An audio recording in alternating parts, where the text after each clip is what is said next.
Les policiers faisaient face à un spectacle d'horreur. La cuisine était tout simplement sens dessus dessous et ils y découvrirent leur premier corps, le corps de Neville. Il était tout simplement criblé de balles, le téléphone pendait du combiné et était juste à côté de Neville qui était complètement recroquevillé sur lui-même avec 6 balles dans le crâne et dans la nuque. Il était complètement difforme et les policiers étaient tout simplement choqués. Néanmoins, les policiers ne pouvaient pas s'arrêter là, l'assaut devait continuer et ils devaient rester concentrés sur leur objectif et sur leur mission, en gardant à l'esprit que peut-être le tueur était encore dans les parages. Les policiers décident donc de monter à l'étage et le spectacle en était encore plus effroyable.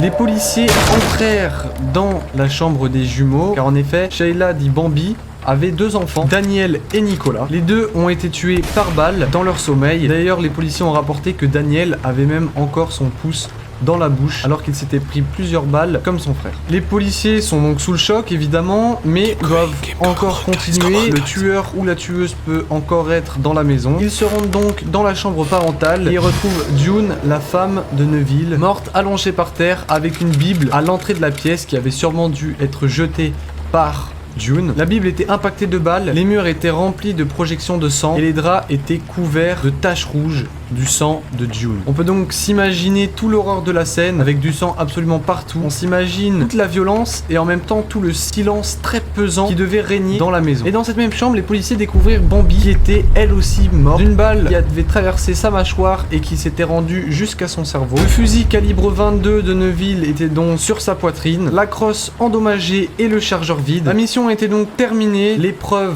accablait Bambi qui s'était donc donné apparemment la mort et qui avait dans un élan de folie tué absolument toute sa famille, que ce soit son père, sa mère et ses 2 enfants. Les policiers sont donc obligés de redescendre en bas pour annoncer la nouvelle à Jérémy, le seul rescapé au final de la famille. Jérémy est donc touché et évidemment sonné. Donc à présent, les faits sont énoncés et l'enquête peut commencer.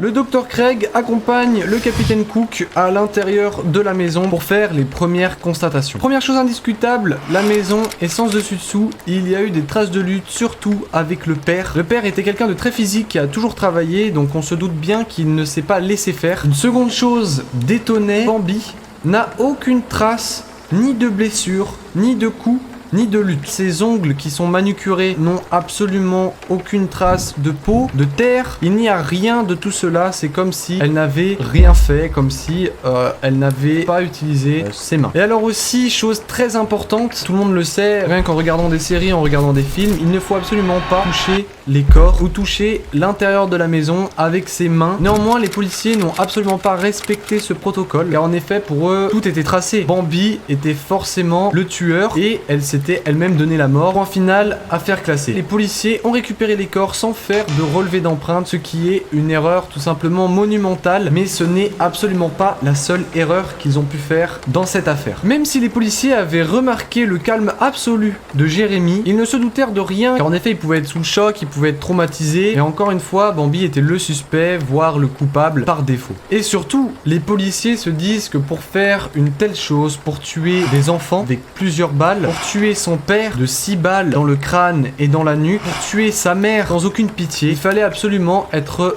malade. Donc qui mieux que Sheila, qui elle-même avait eu des problèmes de dépression nerveuse, des problèmes lourds, mentaux, donc qui d'autre que Sheila aurait pu faire cela?